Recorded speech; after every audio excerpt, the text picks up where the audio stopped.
Special thanks to Live Nation for all the support and sponsoring the episodes. Welcome to Stub Stories. I'm Sylvia. I'm that friend that gets you into shows, yet you don't know what I do for a living. And I'm Ricky. I'm that friend that's begging you to come to shows with me for bands that you've probably never heard of. And this week, we have Beth from Fenway Concert Series. Is concert series or just concerts? Fenway Concert Series. Concert Series. Nice. Hi, Yay, Beth. Well, hi. Thank you so much for having me, you guys. I've been looking forward to this for so long, and the timing could not be more perfect because 2 weeks from yesterday is our first concert of the 2025 concert season. We have Shakira on May 29th, and then we have Jason Aldean and Brooks and Dunn next the following night on the Friday on May 30th. And it was such a nice opportunity to get the questions that you were going to ask me and kind of look back and reflect, because it also starts to be kind of the craziest time of what we do. And so being able to look back at all of the really fun experiences that we've had was actually really nice to be able to reflect on that. So thank you for timing this so perfectly. Thanks for doing this. And anyway, can anybody say Shakira without saying Shakira? No, because I can't. No, in fact, we did a post yesterday about her show, and I always use the little emoji that is the woman with the red dress dancing. Oh, yeah. That's her. That's her. I instinctively always put two. And it's because in my mind, I think everybody that looks at it is going to go, oh, Shakira. So I might be the only one, but now everybody listening and watching will hopefully think the same thing. That's awesome. I'm very jealous about the Brooks and Dunn aspect of what you just mentioned, because I'm not I love really old country, and then I really like 90s country, and Brooks and Dunn are awesome. And they're so good live. They are so good. And, we're really excited. And then this is going to be Jason Aldean's third time playing at Fenway. Oh, wow. And he holds a very special place in our heart because he was our first country act to ever perform at Fenway. And so the fact that he's coming back, that was back in 2013. And then Thomas Rhett opened for him, and Thomas Rhett is now coming back as a headliner in July this year. So it's a really cool thing to see when something like that happens. And then the last time Jason Aldean came, he was with Kid Rock, and then this time he's bringing Brooks and Dunn. So he always brings really cool people with him. That's awesome. We had our Live Nation car wrapped with Jason Aldean. That was one of the cars. Yes, we missed that car. I miss going. Mike Marchetti, who does the production, he's like, I miss that car. When can we take a photo? I'm like, well, I'll wrap my own car if you want. Go take a photo. That would be perfect. But I mean, won't be a mini. It won't be a mini. I've moved on up to an SUV. I know Ricky in the beginning is Fenway concerts, but what is your role at Fenway? Oh yeah. So my official title is Senior Director of Fenway Concerts and Entertainment. And I have been working for the Red Sox since 2002. I began my career in the fan services department part-time as a Fenway Ambassador. That was a position that was created in 2002 when the new ownership came to Fenway.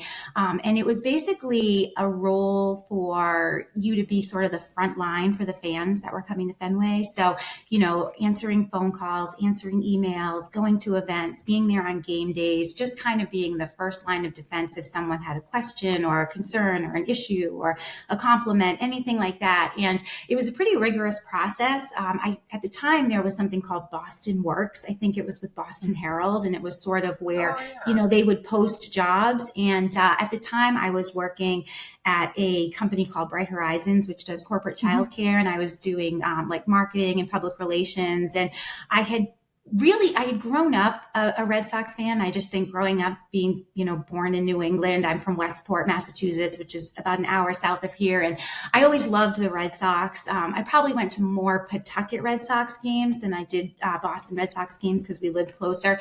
But I just loved the feeling of being at Fenway Park. And so even though I didn't know a ton about baseball and the game itself, I just loved going. And when I was working for Bright Horizons, one of my jobs was, taking care of the Red Sox tickets that we got from corporate sponsors. And so sometimes when people couldn't use the tickets, I would go, and I just started to fall in love. And that was probably one of the most exciting times you ever could have been a Red Sox fan, because it was 2002. It was, it was the Manny, Pedro, it was just the most incredible team. And so I started even going by myself to games and getting really, really excited. And then when I saw that this position opened, I thought, that could be a really fun part-time job, not realizing that thousands of people were applying for it. And so it was a 3-month process, and they started out with, I think I've heard different numbers. It was somewhere around 3,000 applicants. And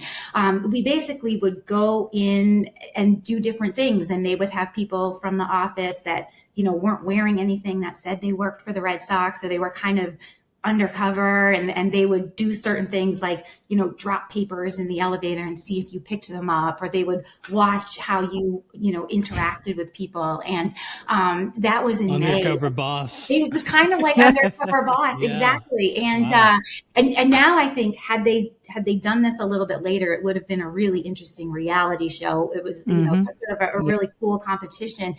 So that started in May of 2002. And I got the call in August of 2002. If any of you know who Dr. Charles Steinberg is, he was the mastermind behind, creating the Fenway Ambassador program. And I got a call from him. And I really thought it was going to be a really fun part-time position. And then immediately when I started working there, I thought I will do anything I can to get a full-time job here, because it is so much fun. It was one of those jobs where every single day there was something new happening. So, no day has ever been different in the whole 24 years that I've been there, but especially in the beginning when everything is so new. This was not something that I had gone to school for. I went to Wheaton College in Norton, and I was a double major in English and political science. And I say that because so many times we get people that want to work at Fenway or want to work in baseball or concerts, and they say, well, I don't have the experience. I didn't go to school for that. And I think myself and actually quite a few of the people that I work with are proof that you don't necessarily have to have that type of a background to work in something like this. And sometimes you just get really lucky and you either fall into it or you get a part-time job. And so that's what happened. I was there from 2002 until 2004, part-time in that position. And then all of a sudden a position opened up in what they called Fenway Affairs. And the Fenway Affairs department handled concerts, neighborhood relations, and city and government relations, which was really funny in the beginning, because when we first started doing our concerts, it was still fairly new to people in the neighborhood. So if anybody ever called and they had a complaint, they would talk to me, and then they say, well, we need you to, to talk to somebody from the city. And I'd say, okay, well, they could call me. And so I was really handling sort of 3 things at once. If someone had an issue with a concert and someone wanted to talk to the city and someone wanted to talk to the concert, I was always the same person. But I was so fortunate to get the job with Larry Kinkrow, who some of you have probably met. He's our senior vice president of Fenway Concerts. And he's been in baseball for over 40 years. And he's literally done every job imaginable. And side note, probably I think the greatest achievement, as much as I love the concerts, is that Larry was the creator of Wally the Green Monster. And so I didn't know that. That's so cool. Yeah. And so I feel very fortunate that I've had this opportunity. We've worked together for 22 years now. And he really brought concerts to Fenway Park. And, we started out with being able to do 2 concerts, and now we're able to do up to 12 concerts a year. And so it's really grown in the past couple of decades. And that's, I guess that's not actually what you asked me. What you asked me was what my role is. That's sort of how I got there. But the role is really, the overall planning and the booking and the promotion and the production of concerts. We work hand in hand with our partners at Live Nation. And we've done, pretty much every show with them. And we've done 113 ballpark wide shows so far. We did 3 bleacher theater shows, which if anybody ever came to those, I'd love to bring those back because they were so much fun. Yeah.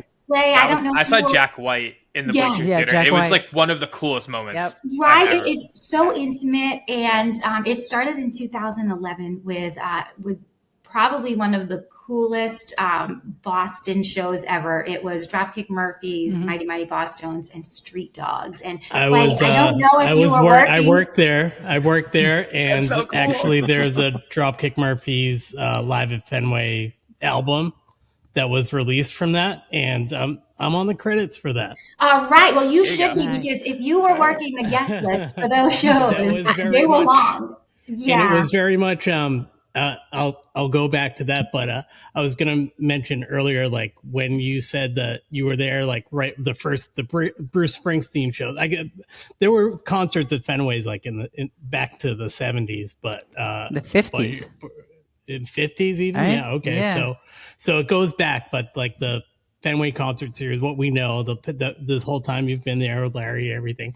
I was living in Mission Hill at the time when the Springsteen show happened in 2003, and I didn't go to the show, but I remember how much of a big deal it was. Huge. And also that people were like not complaining, but it was like kind of like the dialogue was like, how loud is it going to be? And then they had that. I remember that maybe it's a rumor or not, but they were like, they were flying helicopters over the city to like drown out the noise of the concert for the neighborhood. Wow, I didn't hear that, but I'll look into it. Yeah, I maybe it was just like something that I picked up, and maybe it was like fake, but like I remember how much of a big deal it was, and I was on my porch on Hillside Street, and I could kind of hear it.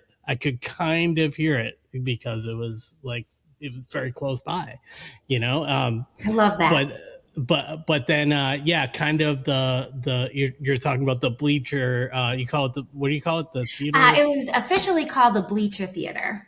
The Bleacher Theater. So I think the Dropkicks were the first to do that. Maybe? They were. They did 2 nights. They definitely could have done more. And it was so cool because we put the stage over the bullpens, and then the majority of the crowd, about 8,000 to 9,000 people, were in the bleachers or in the first couple of grandstand areas. And, it was such a different view. And the logistics of figuring it out, I just remember from the Fenway team and the concert team, the Live Nation team, the band team, and just like figuring out like basically how are we going to do this? Absolutely. And then it's like the first night, and then okay, what are we going to shift for like the next one? But it was really awesome to be I was like in Fenway Park, and I'm working, and there was a concert. Yeah. It was such a fun experience. And while we were building the stage and while we were doing that, Jack White's tour manager had come, and he said, and this was in 2011, he said, I think Jack would really like to do something like this. And then sure enough, a couple of years later, he was our next person to do it. And I think we would love to do those more if we could.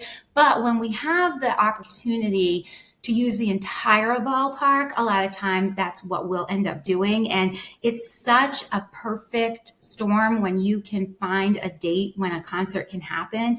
I was so surprised when we first started doing shows that we could do 2 because of the way the schedule works, and you need to allow time for the grounds crew, who are such a huge part of what we do because they're the ones that have to make sure that the field is playable. And so now that we have gotten up to the numbers of being able to do 11, 12 concerts is really incredible. One of the greatest things that could have happened to our department was in 2018. I think we did 10 or 11 concerts, and we also won the World Series that year. Yeah.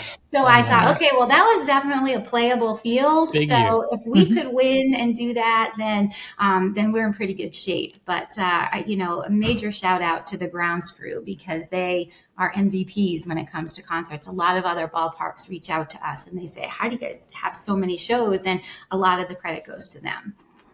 That's so cool. Yeah, that Jack White show, I just remember that was the first concert that I ever remember going to where there were people like doing sign language for his entire performance, I think on either side. Yeah. And it was just like, it was such a cool experience being at a show at Fenway. Cause I don't know if I'd been. What was your first show at Fenway? I'm trying to remember. Well, my first show at Fenway was Aerosmith and Jay Giles band. Oh my God. So that I think was before early. the Jack White one. Yeah. That's early. That was 2010. Okay. Yeah. So I went to that, and then I went to Justin Timberlake and Jay-Z.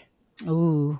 Which I forget what year that was, but that was like maybe 2013-ish. I thought that was, you know what? I have a whole list in front of me here just in case any of those questions came up. So I will because Jay-Z's done it twice and tell you. But what did you say?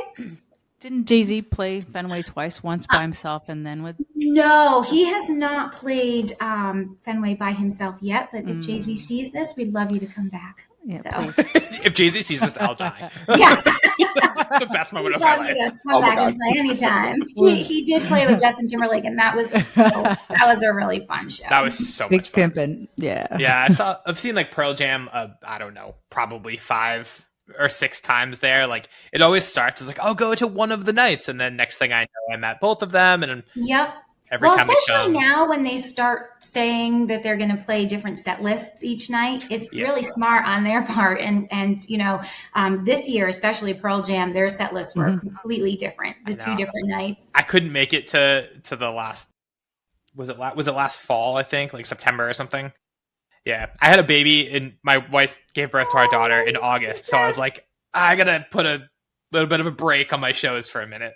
That's a perfectly good reason to not be at a show. Yeah, it was. Yeah. My first show at Fenway was The Police in 2007. Wow! And do you remember who the openers were? It was his son, right? Yeah. Yeah, it was a band called Fiction Plane, and so that was pretty cool.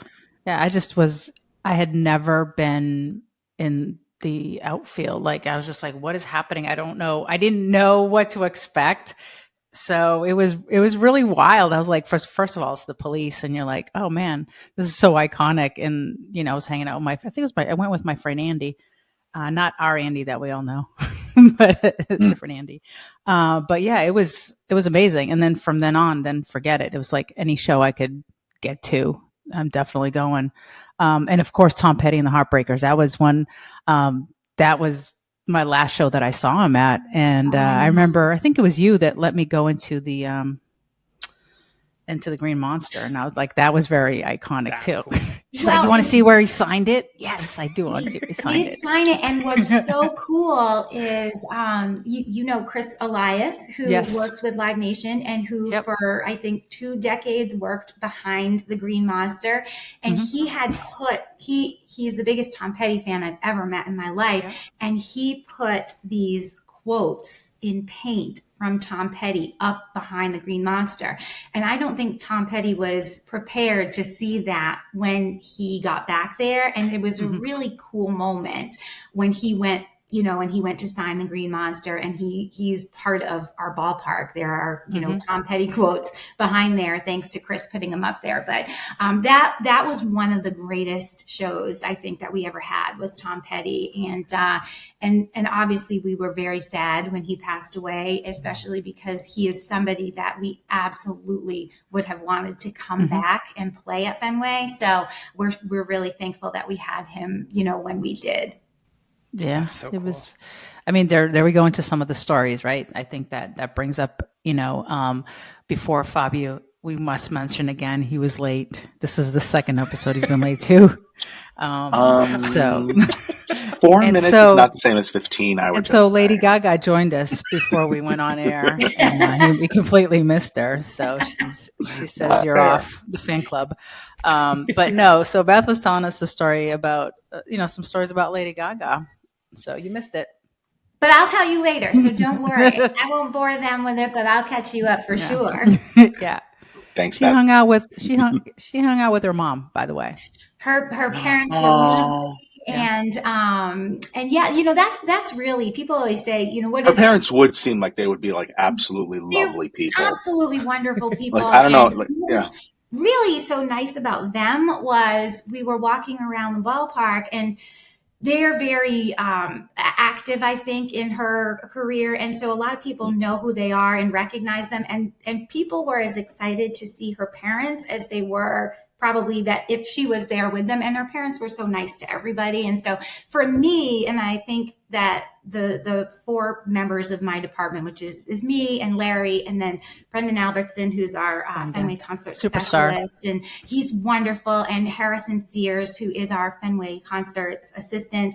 I think one of the things that we all really appreciate and love about the job is the opportunities that we get to meet so many people, and not just the quote unquote celebrities, but the people that come along with them and their families and their friends and, everybody from the crew. I mean, one of the best parts I think of my career has been since the very first show. So when I started in 2002, we didn't have concerts yet. In 2003, I was still a Fenway Ambassador. So I worked the two shows for Bruce Springsteen, but I wasn't part of the concert department. But once I started in 2004, I still have friends who were on the Jimmy Buffett crew, and I still have, That's awesome. every time, and I'm sure this happens to you guys too, if you're working in this kind of a business, but every time a tour comes through, once they leave, I probably have, 20 or 30 new Instagram friends and Facebook friends. And it's so fun because they're all around the world. And it's, so fun because they always inevitably end up coming back. And so, some of the people that we worked with back in 2005 on the Rolling Stones concert, then ended up coming back for Lady Gaga, then came back for the Police. And, so you meet all of these incredible people, and whether it's the management or the crew or the crew that's building the stage, or the people in catering, or the bus drivers, or the people that are out there putting out all of the chairs. It's like you really become this huge family and it's this community that's really, really great. And so many of the stories that we have are with those people, and it's just really it's special. I mean, some of the most fun stories that we have are things that were unexpected. I was telling somebody the story last night that when the Rolling Stones came to play at Fenway, that was probably, it's hard to say. It's sort of like if somebody says, who's your favorite child? Because all of the shows are special in one way or another. And every single one of them, we could, if you went through the list of all the shows we've done, there's one or two stories that we can tell you that, personally were very special to us. But when the Rolling Stones were playing at Fenway, for me, it was the first time I was working on a concert from start to finish. Because when I started on Jimmy Buffett, my very first day was the load in. And again, anyone who's glamorous, Fabio. Anyone who's worked with Live Nation may know the famous Tom Bates, who did production. And I remember Larry saying to me, it was Labor Day of 2004. He wasn't actually going to be in that day. He said, go in, get there 6 a.m. and look for this guy, Tom Bates. And that's what I did. And that was my first introduction, but I hadn't been part of the planning or the production or anything like that. And then when the Rolling Stones came, that was the first time that I had been involved in the announcement and all of the promotion and stuff like that. And so for me, that was probably the most special show that I did, because it was also the start of their world tour in 2005. And the stage was massive. It dwarfed the Green Monster, and there were actually seats on the stage. It was called the Rolling Stones on Stage, and they had suites that people sat in. So they were actually behind the band, looking down on them. My wife sat in those. Did she? Oh my God. Yeah, my father-in-law is like the biggest Stones fan of all time, probably. Wow. And so she got to go with her parents and like maybe her brother or something like that, and they sat on those, and I'm still so jealous.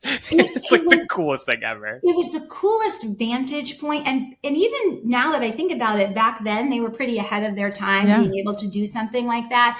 But just being part of something that had such a huge stage and so many people. And, I was still very new. Before I started doing this, I had never really met anyone famous in my life. And so when they were pulling in and Larry said, okay, go say hello to them and introduce yourself and bring them to their dressing rooms. And I'm thinking, I have no idea what to say to them, or anything. And they were wonderful, very nice, very polite. And all of a sudden you realize like, they're just, normal people that just regular people. Just regular people that, put on rock shows and make an awful lot of money and stuff, but they were incredibly nice. But my favorite memory of that show is in the middle of the first concert, I got a call from the management saying that every time Mick Jagger is out and his family is there, and he has a pretty large family, he has quite a few kids, he says when there's a day off in between, which there was, I think the shows were on Sunday and Tuesday,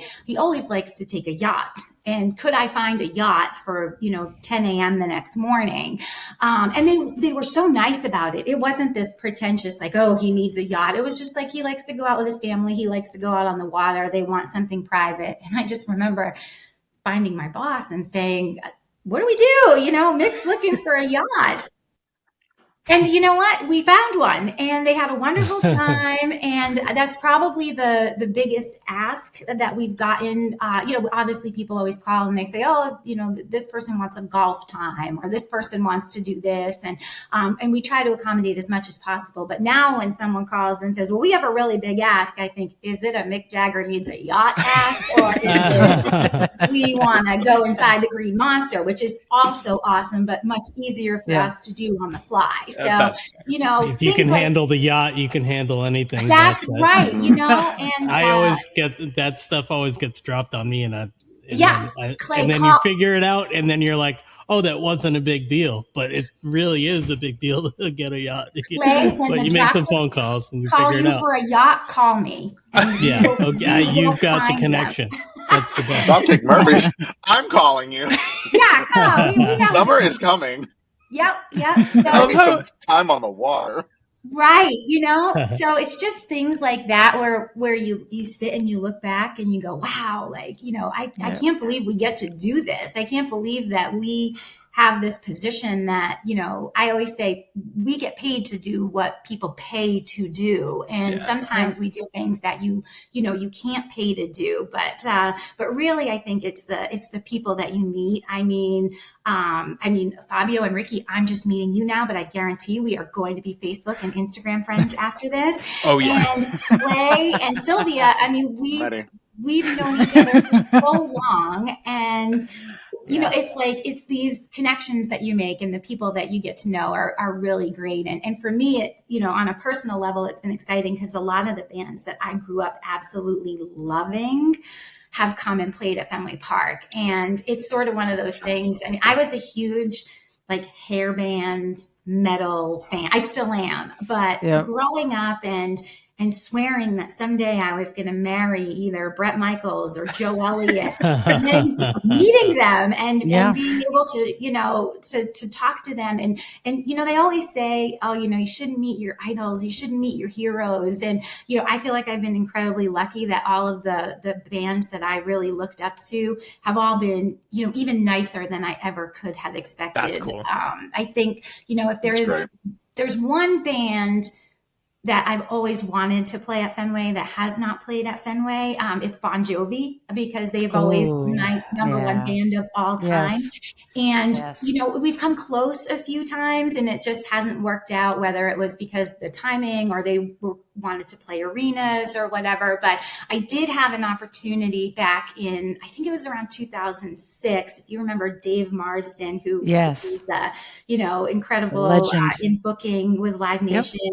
He reached out to me one day and he said, he sent me an email and he said, can you believe the nerve of this guy wanting to come to a Red Sox Yankees game and get a tour ahead of time? And I hadn't looked far enough down. And then when I got to the bottom, it was John Bon Jovi wanting to come with his family for a tour and to a Red Sox Yankees game. And Dave knew that I was a big fan. And so he asked me to do it. And I just remember it's probably one of my favorite memories of working there, because again, I hadn't really had a lot of exposure to famous people, but John and his entire family, they were so incredibly nice. And and it was his first time at Fenway, so it was fun to be able to show him around Fenway Park. And it was just, I was so afraid to ask him to take a picture, but his wife was actually the one that said, you're going to regret it if you don't. And so that picture has been at my desk, on my refrigerator at my parents' house. And now on Stub Stories, because we're going to drop this in right now. have that Here it photo. And it was cute because John Bon Jovi was wearing a T-shirt that said, "Tell your mom I said hi." And then I immediately had sent my mom the photo. And then I was in the elevator with him and she called me and she said, "Are you still with John Bon Jovi?" And I said, "Yeah." And she goes, "Tell him I said hi." And so it was pretty cute. But, so even though they have not performed at Fenway, I still feel like, I got my probably once in a lifetime, like if I had a dream of any artist I could work with or have an opportunity with, it was him. And he blew me away with how kind he was. You talked about that you walked him through as his first time. And also one of the questions that we had for you was, what do you think makes Fenway Park a standout experience for fans? Because obviously he went as a fan of, whether it might not be the Red Sox, because I don't know, he's a Jersey guy. He was very diplomatic. Yeah. I'll say that. So he loved Fenway Park. Is that what you're saying? He did. And I think, one of the things that we hear all the time when artists come is the bucket list. That's very, very common for people to say. And we take so much pride in that because there are so many great venues out there and there are so many places that people can choose to play. And, they come for different reasons. And I think a lot of times it's the same situation with the fans as it is with the performers that are coming. And I think, Fenway has so much history. And I think even if you are not a baseball fan, even if you're not a Red Sox fan, I think it's sort of like a living museum and you can come and the stories that have happened at Fenway. And, Fenway is a really fun area. So for fans coming to a concert or coming to a game at Fenway, a lot of times it's an experience. And so, they start planning, days, months in advance. And it's very beneficial too for the city and the neighborhood because people really make an experience and a day out of it. And, a lot of people, if they come to a concert and their seats are on the turf, it's their first time being on the field at Fenway. And I can remember when we first started having shows back with Bruce Springsteen and Jimmy Buffett, people were just in awe because they had not ever stood on the field. They had not ever been down there. So it's very exciting. A lot of time, well, actually all the time, we put the name of the artist up inside the green monster. And so that is a huge, point where people go to take photographs and, it's fun. I think it's generational. I think a lot of people come because they say, well, my grandfather came and my grandmother came and now I'm bringing my kids. We see that a ton with acts like New Kids on the Block. A lot of my friends, New Kids on the Block was my first, arena concert that I ever went to. And I remember it was New Kids on the Block. They actually opened for Tiffany. That was the show they went to. But now I'm at the age where my friends that went with me now they're bringing their daughters or they're going with their moms and their daughters. And so I think it's a special experience for people. And I always say we're incredibly lucky because, working for both the baseball team and doing concerts, baseball is so exciting and it's so much fun, but you don't win every game. And so there are occasions where even though people come to Fenway and they have a wonderful time there, they leave just with the slightest bit of disappointment because their team didn't win. Luckily with concerts, you almost always can say a concert was a win. I think unless you have, you're one of the few people that has a really, difficult experience or something. I think, it's a date night for people. A lot of people, it's like they're taking their dad or their mom or their brother or their sister to their favorite show, or they're introducing their kids to a band for the first time. And so I think it's just very special. And we find that people come early in the day and they come and they take tours of the ballpark and they want to just get the entire experience. On the podcast, we always, every episode, there's certain themes that go through it, and one of them is death. And so not anybody died anyway. It's going into that. I'm just saying, like a bucket list for my cousin Jim, actually, Fabi's uncle, was to go to the World Series. He was a big Red Sox fan. And sadly, he's since passed away. But we went to, it was 2007 to that World Series, and it was like he had the time of his life. He's like, that's it, I can go. Like, it it was it. So like core memories with my families there. Even like recently at Post Malone, Fabio, we were down on the field. It was like a family night out. All our cousins went. And that was a fun night. Yeah, we were down in the pit area and we're like, oh, these are the best things, we can stand. And now that we're older, we got the complaints from our cousins going, we're standing this whole time. I'm like, how about you don't come at all next time? Yeah. Somebody else. Yeah. So that was, anything has been the core memory. And now even the shows coming up, like I'm thinking how like last year, at Boston Calling, we had Hozier, and it was like this mad crush. And then now they're doing 2 nights. Yes. At such a popular show. And we have found, sometimes you can almost predict without knowing who's going to be coming to Fenway, because a lot of times they have been at Boston Calling the year before. And so we are so excited for that show. There's we have 11 concerts right now, and that is one of the most popular that we have. Well, my favorite, I have to say, is the My Chemical Romance show, because I was involved in one of their first bookings. Oh, wow. When we paid them $100 to play the Palladium in Worcester at Skate Fest. Goodness. Wow. And my friend is still, who's my intern at the time, and then we hired him. He's now still their agent.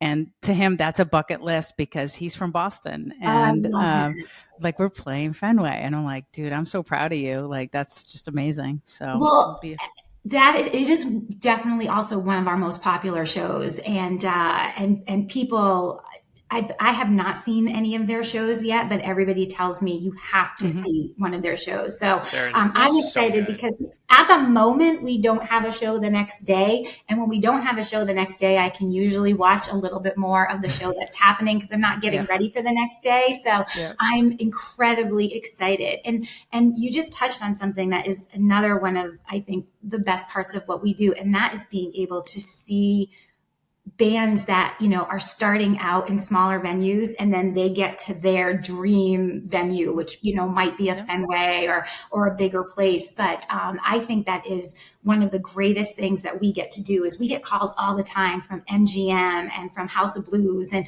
the Pavilion and anytime an act comes into the Boston or New England area, they want to see Fenway Park. And so we get a chance to meet them. And then, we always say, well, you might be coming back in a couple of years. And that definitely happened with Florida Georgia Line. A couple of years, they came, it was like February one year. And one of the guys, and I always say, I can't remember if it was Florida or Georgia, but one of the guys was a baseball player. He loved, I think it's Brian, he loved baseball and really wanted to come over and check out Fenway Park, even though it was dark and it was the middle of the winter. And he came over and we showed him the photos of Jason Aldean. And we said, we've had country shows here before. And, we'd love it if you guys would play Fenway sometime. And, he kind of said, I don't know, this is pretty big. And, years later, they ended up headlining, and I believe that was a show that Backstreet Boys were a part of as well, I believe. But we, leading up to their headlining show at Fenway, we kept telling people the story and we kept saying, they came to Fenway and we told them they were going to make it someday. And luckily the day of the show, they actually posted on their Instagram pictures from when they had come. And then they actually talked about it from the stage. So it sort of validated what we had been saying, but it happens so often where you get to see somebody and they, it's almost like watching them come up through the farm system. And it's like, okay, you played the minor leagues and then, you ended up coming in and playing at Fenway Park. And it's just this really cool. And that happened with Morgan Wallen. That was probably one of the greatest differences I had ever seen. He was a support act for Luke Bryan in 2018. Oh, wow.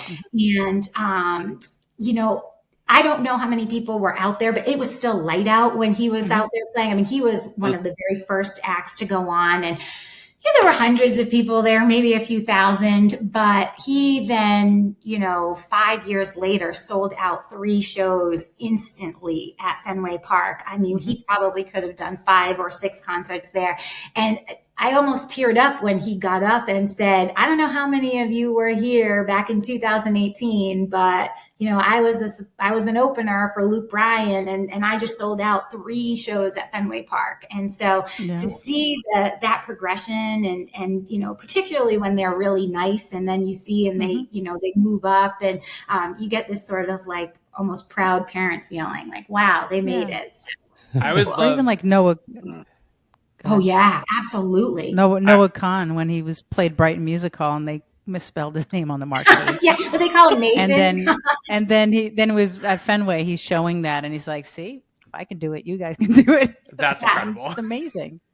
I always love this story from, I forget if one of the billions of times I've seen Pearl Jam, but Eddie always talks about how they played the Axis, and after that show, he like ran across the street, snuck into Fenway, and he has like these Polaroids that he took like laying on the field or whatever. And then like now they've headlined it however many times, and it's just like, wow. Like he's like, oh yeah, all I did was cross the street. And I'm like, well, you did a little bit more than that, but okay. Right. We'll forgive him for that, though. Yeah. He has more than made up for that. Even the Who is playing at Fenway. My absolute favorite band in the world. Well, you got to be there, and it's their farewell tour, and it's going to be their second time playing, and they're one of the most memorable shows I've that last ever show. seen. That was amazing. They're incredible, and they're so fun at Fenway, and they performed across the street back when it was, Tea Party concerts. And so for them to, they've played both sides of Lansdowne. And so stories like that are definitely some of our favorites. Yeah.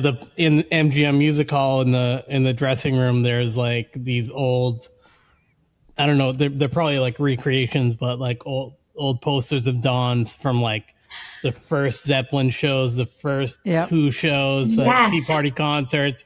And it's just always so cool. I always like kind of like take a moment and just like look at it. And I'm like, wow, look at everything that's happening now. And then I was like, yeah, I got to see. When you said about not the marquee, but like the Green Monster, like I have my Pearl Jam photo and my Who photo. And those are like my favorite photos of not just the park, but in like my whole life. Like here I am standing in front of this thing that says the Who at Fenway Park. I love it.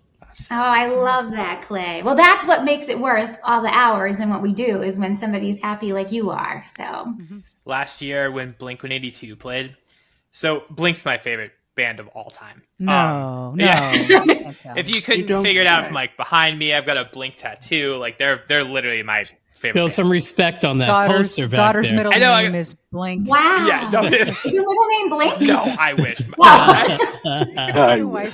wife said no. Yeah, the wife said no, only because the wife said no. Yeah, she's like, I gotta draw the line somewhere. No, so last year I have these friends that I met, probably like almost 20 years ago now, and I met them. They grew up with some of my friends on Long Island, and we became friends because they are both diehard Blink-182 fans. So we started talking about Blink. I met them at different times. They kind of got back together. They ended up getting married, and like it's just been this whole thing where Blink-182 has kind of always been a part of like their lives, but also like our friendship. So fast forward to like now, they've now moved to Worcester. They have a couple kids, and last year the 3 of us went to Blink together for the first time. We've never seen Blink together, which is insane. But they also brought their 4-year-old son, and it was his first concert ever. So it was so cool because he was like, he was so excited. It was also their first time at Fenway Park. They've never been to a baseball game here. They're Yankees fans. But it was just like, it was so awesome to be able to go to Fenway Park with people who have never been in the building, which is mind blowing to me. But also like, to see Blink, to be at their son's first concert. Like it was just this huge, full circle, such a special moment. And I was like, oh, this is like my favorite place in the entire world. This is my favorite band in the entire world. So it was one of the coolest experiences ever. I can't wait to take my daughter to Fenway. Like my brother has a son who's a year old, and he's like, maybe next year we'll take him. I was like, let's take him this year, but he wants to wait. Yeah. He'll be a VIP for sure. Yeah, right. Yeah, before you joined us, Fabi, we were talking about how your first time at Fenway, you thought you could just park next to the building. Right. And that's the way it always was. Fabio. Right. Parking is a stench. Imagine if Fabio was an influencer and was posting about this, and everybody just assumed that's how easy it is to park. Yeah. That was great. It was a great experience. We had I had gotten tickets from I used to be a Dunkin' Donuts franchisee. I heard. Yeah. So one of the, like, at some meeting or whatnot, we were given like tickets to events all the time. Dunkin' has always been like really close with like the sports teams here in Boston, and they were giving away. Yeah, they were giving away tickets, and I had gotten tickets to a game, and I brought my cousin Nina to the event because I'm like, I need to bring somebody else. It's not an event; it's a game. You're okay. Again, there you go. I'm not a sports person. Is that the one? Is that the one with the bat? Everything's an It's event. the one with the stick. Well, there's a couple with sticks, but yeah, they are. Yeah. Bruins. Yeah. Oh, hockey, ice. You're one of the people I love because you come for the experience. Oh, absolutely. That's right. Fenway Franks and Sundays in a batting cap.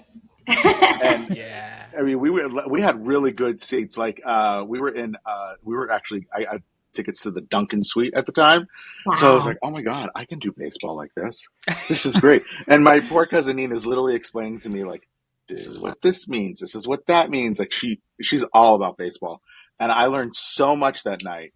On top of the fact that you don't typically get parking that easily. Like, only after the fact when I told Sylvia.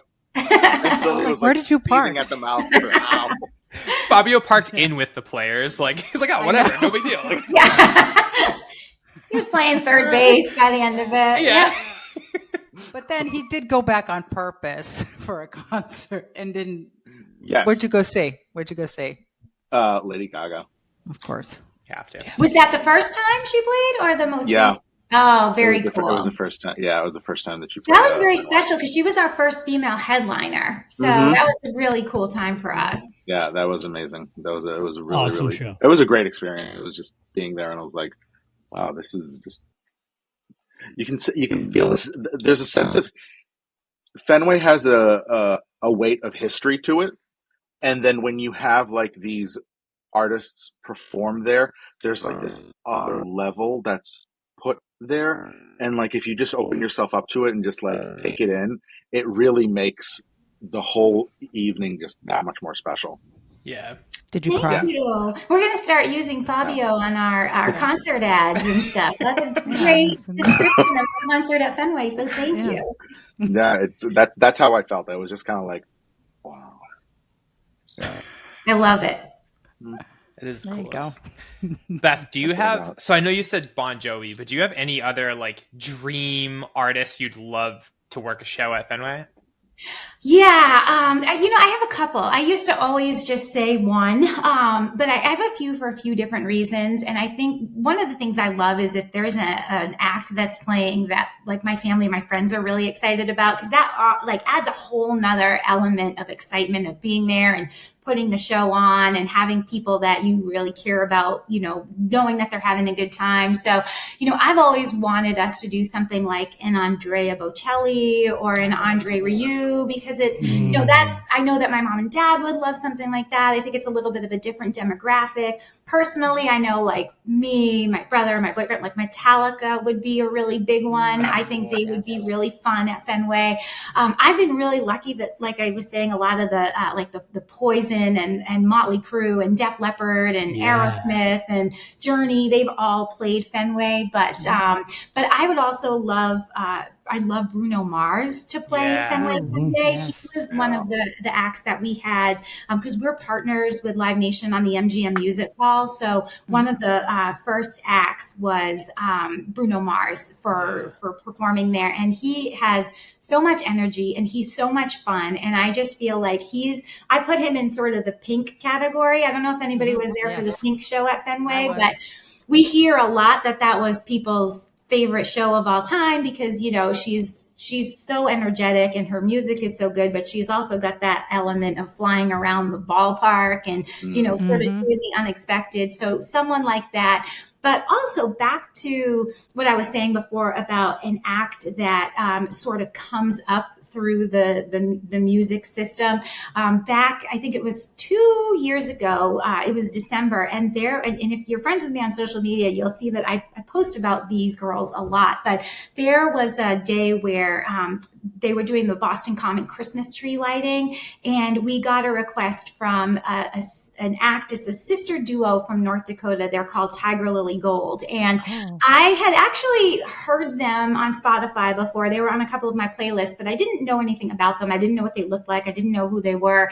And Brendan, who works with us, had given them a tour of the ballpark, and then they came in to say hi. And I just feel like we immediately had what I call like the blonde bond, because we were best friends like immediately. They're these, you know, blondes, and I mean, they could be my daughters, but they were so cute and they were so nice. And they convinced me, I had something to do that night, and I ended up changing my plans because they were doing the Christmas tree lighting, and I went to that, and because they were so nice and because I liked their performance at the Boston Common Christmas tree lighting so much, I started to follow their career. And they have now they just keep getting bigger and bigger, but they also are still so grounded. They're from the Midwest. And so I just really have had so much fun watching them. And I know that eventually they're going to make it to House of Blues. They're going to make it to MGM. And I know that eventually they're going to start doing shows at places like Fenway Park. And I just really hope I'm still there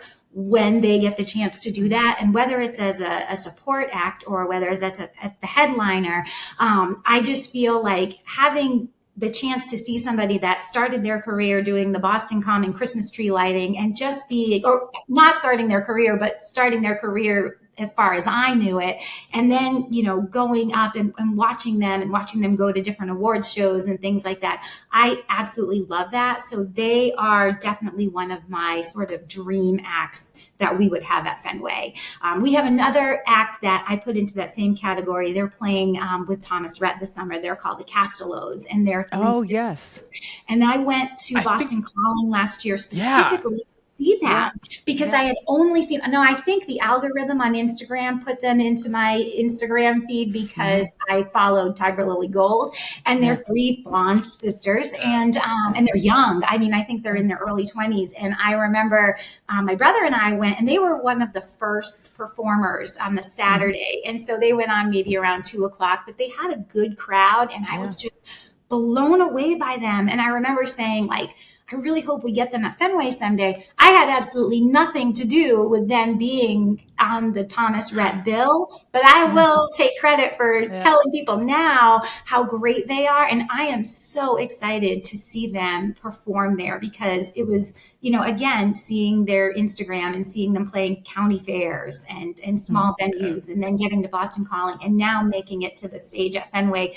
To me, that, is equally as exciting as if I got to see a band that I've loved, since I was 10 years old or anything. Yeah, I saw them also at Boston Calling last year, and I had no clue who they were. I got lunch, and I was like, all right, I'll sit back here. I'll watch whatever's on while I eat. And with like 2 songs in, I texted my brother. He knows way more about like more modern country stuff than I do. Yeah.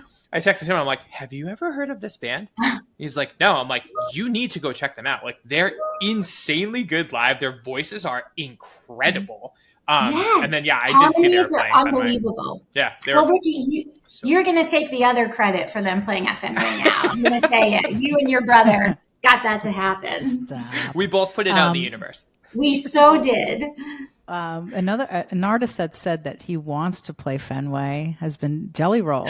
Oh, so many people sent us that video. Yeah. He said that something like when he was at the Garden last year. At the Garden, can you believe I'm here? My next stop, it's like the dream is to play Fenway. I'm like, yes, and please, you know please. What? Jelly Roll, if you are listening, that is also one of our dreams because we'll be dead too if he's listening. But another big fan. Jay-Z, Jelly Roll, who's next? Madonna. I'm really relying on you guys to help us here. But no, and we love that when somebody says, one of the coolest things I think that ever happened for us was I think it was after the first time Zach Brown, who again they've sold out 14 shows. They've played the most shows ever at Fenway. I think it was after their first concert.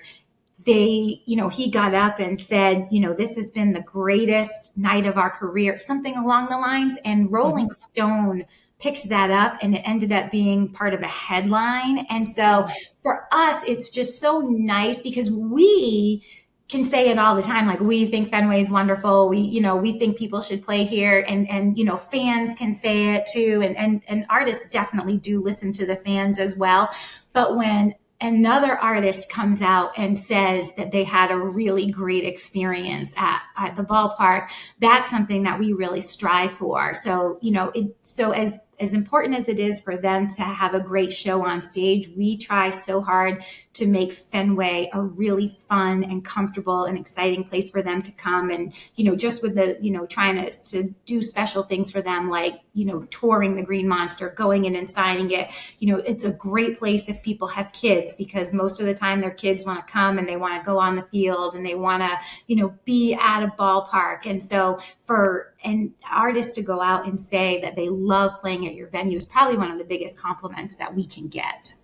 Oh, what an amazing stamp of approval, even with it, like, to have that, you know what I mean? It's like, to have artists to be like, you need to do this. You need to. Right. Yeah. Fenway is like, they're our biggest advocates. Yeah. One thing I was surprised was I didn't know that Newport Jazz Festival played in the early days, like, at Fenway. Yes, and I wish I knew more about that. We've even tried for years to try and get photos, and because Newport Jazz Festival is still such a a big deal and an iconic thing, and it would be kind of cool to have it come back. We've had so many people suggest to us, you should do another Newport Jazz Festival there, but you do know your history. You are correct there. I do some research. I love it. For the show. If you find any good photos, Sylvia, please send them to us. Yeah, there was no photos, just like mentioning of Ray Charles and how, Stevie Wonder and B.B. King. I was like, what? Wow. Like, that's amazing. And that was 1973, which is the greatest year because that's when I was born. Oh, that is I was like, fabulous. Thank you, Fabi, for that eye roll. I saw B.B. King at House of Blues. Anytime. That's probably the closest to seeing B.B. King big. at That's Fenway. cool. I've never seen Nice. Yeah. You know who I would love to see at Fenway? Who? Florence and the Machine. I agree with you. That would be a fabulous show. Oh, I just have a feeling that she brings a kind of energy out of her fans, no matter where she performs. But to then bring that there, yes, literally, it would just this light. I don't know. I would love to see her. Like, we saw her a few years ago in Ireland, and I think that was my third time seeing her. And every time that I've seen her, because my husband is a huge Florence and the Machine fan, and he got me into her. All into her. Yeah, and it's one of the reasons why I went to Ireland for her. We went to Ireland to see Florence and the Machine. Wow. Well, you know what? If you put that out and that happens, we will get you tickets and parking, Fabio. It's all about the park. Yes. But you have now put that out into the universe, and if it happens, we will repay you. Oh, thank you so much. What's scheduling? I can't even imagine the scheduling, like, of getting an artist, at the park, because, again, I'm not into sports, so I'm not really sure. Like, are they usually playing at the time? Or are they not? There are seasons. Yes. So whenever there's going to be a concert at Fenway, you can guarantee the team will not be playing. So usually we have certain number of what we call concert windows, and I always thought, maybe that's when they're playing when they're on their away games. Correct. And you know what, though? It's actually really funny that you say that, because there have been times where we have had certain artists come, and we know that they're friends, with the players, and so we'll bring them to talk to them, and the player will get excited for like a split second and go, "Oh my God, are you playing here?" And I always have to say, like, yeah, but if they're here, you're not, because you're going to be in another city, because they're going to be using your stage, which is the field. But it's a process that is, I give so much credit to Larry. I give so much credit to, Ryan Banjel and to the bookers and everybody at Live Nation and the management and the agents, because it's a puzzle that is, it all has to do with the tour routing, and, you got to see when the act is available, when the team is going to be gone, how much time do we have to get the field prepared for people to come back. So I think, I used to say the fact that we could have one show was huge, and the fact that we're able to fit in. So we'll always try to have at least 3 or 4 concert windows, and then we'll always try to have 3 or 4 shows, because it's obviously more, economical for everybody if there's a stage that is shared. And so, we always try to have a couple of acts. Like right now we have 11 shows this year, and we'd love to have a 12th. And ideally the best time, I think, for us and for the acts would be to do a show around the My Chemical Romance show. Cause right now that's the only one we have booked in September. But once you can start to share the stage and everything, it works out. So that's how it works. It's like, once you have like a month set up for an artist performing, that the stage is going to be readily available. So it's like, let's see if we can get other people. The hope is around to the same time. Okay. Try to have them together. And in fact, one of the coolest events that we ever did, it's not a musical performance, but one of my favorite things we've ever done at Fenway was we had Bill Burr, and he used a stage. We had several concerts in a row that year, and he ended up using the stage on the last day. And we would absolutely love to have more comedy at Fenway. I think we started talking to Bill probably 15 years ago, just because he loved baseball and he loved the Red Sox and he loved coming, and he always wanted to be the first comedian to perform at Fenway Park. And so the fact that was able to happen was great.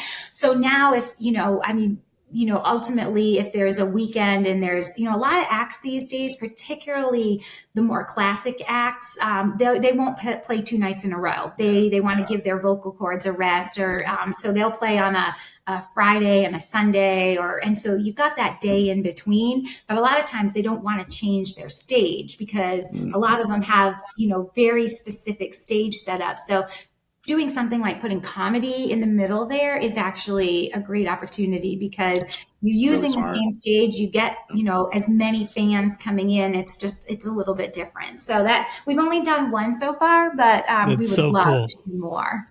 Yeah. I would just think of the cost of that stage, right? So you try to make it, because then, you don't want to raise ticket prices more. Yeah. You don't want to raise the ticket prices. So you want to make sure that, you keep costs down. And I think it's brilliant the way that they have the holds and they try to put those pieces together between everybody involved. Just, that's a massive undertaking. That's just one piece of their job, if you think about it, right? And if you were to ask me, we already know who I would say a majority of the acts that we're looking at are for not only next year, but even some for 2027. But if you were to ask me right now, well, first of all, we never say who anyone is that could be coming. And the only reason for that is off the air. The reason for that is because it's not our news to tell. It's, we're the venue and we're very involved, but it's, it's the act, and we never want to sort of steal that thunder from them. Although people love to guess and they love to try to figure it out and get it out of us, but it changes so much. I mean, I would say maybe a quarter of the acts that we have that are performing now, if you had asked last year at this time, were somebody that we thought was viable. I mean, there have been times where we have been ready to announce a show, and then something happens and the tour decides they're going to go another year or 2 years later. And so that's another reason we don't ever want to tell anybody, because up until the show is actually on sale, that's when we really start to believe that the show is happening, because anything that's fluid up until then. It can, there's always stuff. And whether it's, personal things that happen for the band, things that happen within the dynamic of the band, things that are happening, there's all different reasons why a show might go to a different venue. Or so when we actually have it, and we don't even have it set yet for this year yet, because again, we could potentially have a 12th show, and that's pretty late for us this late in the season to be announcing somebody. But if it's somebody that's really, good and that we think will sell well at Fenway, we're happy to have them. I have this like my two dream scenarios for shows at Fenway are, and I know that this probably would never happen for like a million reasons, but I want Taylor Swift to do an acoustic set at Fenway Park, because like I just think that it would be like, you know, without the like there would obviously be some sort of production, but I think if she like super scaled it back and just did like even those two, like the folklore type records at Fenway with like a very like, you know, super scaled back production, it would be so awesome, because like you'll never get her in a club, but getting her to Fenway would almost be like seeing her in a club in a way. Yeah. And then I mean, seeing Oasis at Fenway would be very, very cool. I was really hoping for that this year. I know. Happened. But Kenny Chesney, for some reason, has always been this person where every single summer I'm like, oh, this is going to be the Fenway summer. Do the 3 shows. It would be so sick. And then the longer it's gone, where that has fear, man. Yeah, I know. But the longer it's gone on, the more I'm like, oh, if he ever does play Fenway, I almost want him to do kind of like the thing I was just saying with Taylor Swift, where it's like more of a scaled back, closest to a club you'll ever get type of Kenny show. It would be just so perfect for him. I could not agree with you more. I think those sort of, again, like bucket list shows for artists, I think something like that falls into it. And I would love it. I would be, you know, with actually all of them, you know, I feel like the volume of ticket requests would be insane. Yeah. But I always think you never want to say never. You never, and if somebody that is at that level and that can sell out these, you know, because sometimes there are acts that come to Fenway who could definitely have sold out a bigger venue, but they've played bigger venues. Exactly. And it's kind of like, okay, you know, Fenway has this sort of icon status, and it's, you know, I wanted to do a one-off there. I just want to say I played Fenway Park. And so, you know, they're going to come, they're going to play Fenway, and then they're going to go right back to playing, you know, bigger stadiums and things like that. But those are 3 acts that we hear about all the time. I know I got so many calls and texts about Oasis and people hoping that they were going to come to Fenway. Yeah. And same, I mean, with Taylor Swift, it's like from day one, everybody's talking about Taylor Swift. But I love your idea of it being, you know, acoustic, like something different that people just would see there. Yeah, absolutely. And Kenny Chesney, he's come to Fenway a few times. And, you know, he's always got a Red Sox hat, and he talks about loving the Red Sox and everything. So, you know, I do hope that we get to someday see all 3 of them perform, you know, at Fenway. There's absolutely no plan right now for that. But again, I you know, I love it when people make a suggestion like that, and then years from now go back and say, hey, you suggested it, you know? Oh, Taylor Swift obviously listened to this episode with Jay-Z, and then they were like, you know what we should do? They're actually having a listening party with Florence and the Machine next week. So, And Kenny's like, oh, yeah. Kenny's like, oh, yeah, I wrote that song there about the girl in the Red Sox cap. Seriously? They play Fenway. You have to play Fenway when you write about it. It's like, come on. So, yeah, we would absolutely love all 3 of them. That'd be so cool. Remember when the Stones did that tour where they did like a club, an arena, and a stadium in like a week or whatever? What is happening? Like threw Fenway into the mix. So it was like, you know, the Garden, Fenway, and Gillette or something like that. Definitely. So cool. Well, you got to do a club in there. You got to do a club in there. So all right, do the Paradise Fenway. You have to, because it's the Fenway. You have to do it. Yeah, that'd be so cool. Paradise, MGM, Fenway.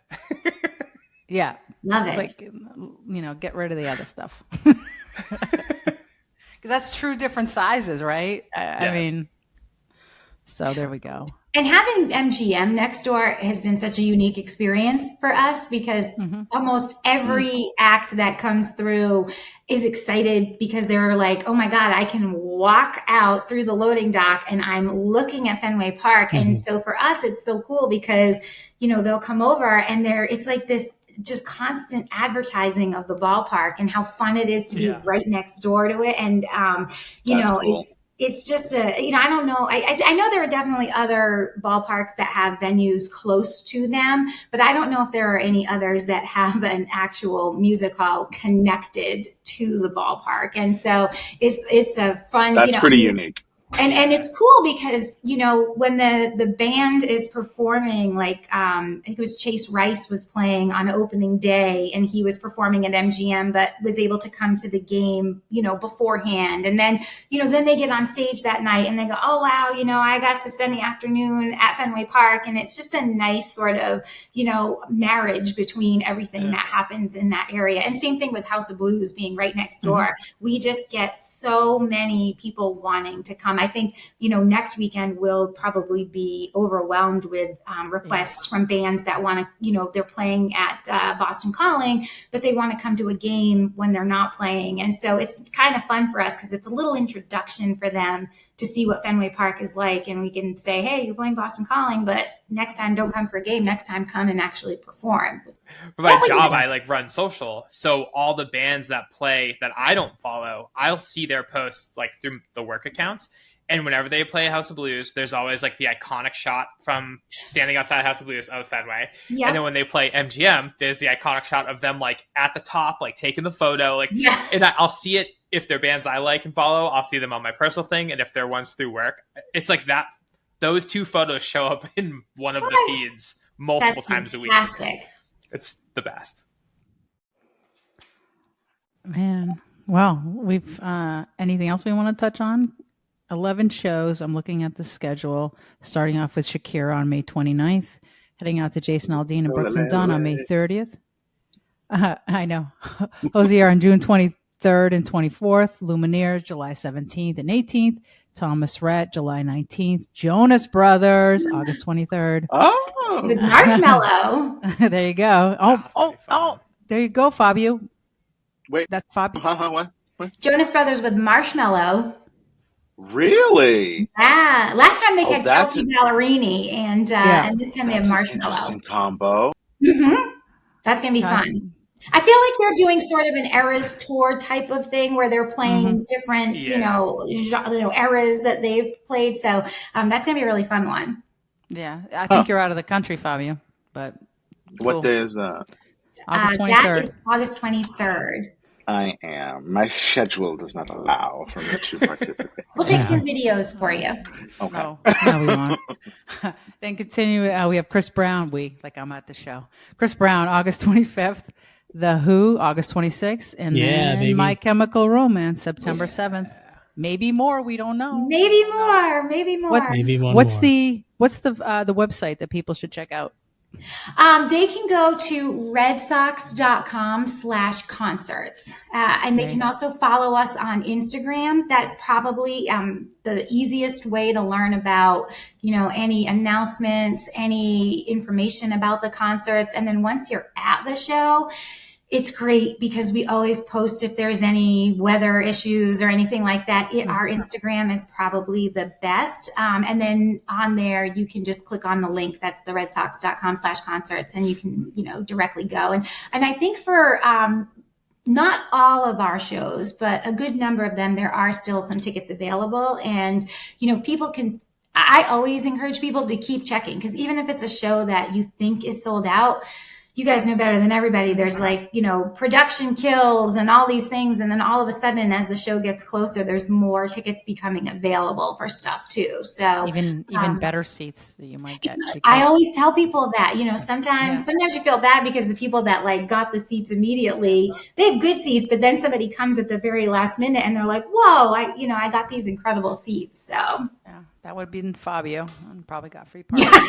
He'll be backstage. I know. He's playing tambourine with Florence in the game. If I'm ever at a show and I see Fabio backstage, I'm not even going to question it. I'm just going to say he belongs here, I could do the tambourine too. There's your clip right there. I can do the tambourine. Great. Well, thanks so much for joining us this morning, Beth. You're awesome. And you guys are awesome. Thank you. This has been so much fun. And it was really fun. so excited now about these next couple of weeks. So I wish everybody in my department could get on here and start talking about all the fun stuff, because it's definitely got me excited about these next couple of months. We'd love to talk to them. So, well, and I hope I see you all at Fenway. Yes. And I can't wait to see this. Yeah. Awesome. All right, now we're going to do our outro, right? If you have a Stub Story idea that you want to share with us or even comment on an episode, email us at info@stubstories.net. And make sure you guys are following us on all social platforms, specifically Instagram and YouTube. Like, subscribe, share, tell your friends. Yeah, and hopefully Fabi will be on time next time. I think I can make it for next time. Fashionably late. Yeah. Correct. Exactly. Beth. Stage rock time. and roll. Not be, Rock and roll has its own time. Yeah, so stage you time. were right on time for a band. That's the clip Yep. right there. Yeah. All right, that's All right, it. thanks everybody. Have a good weekend. Thank you, Beth. Bye. Thank Thanks, you so Beth. much.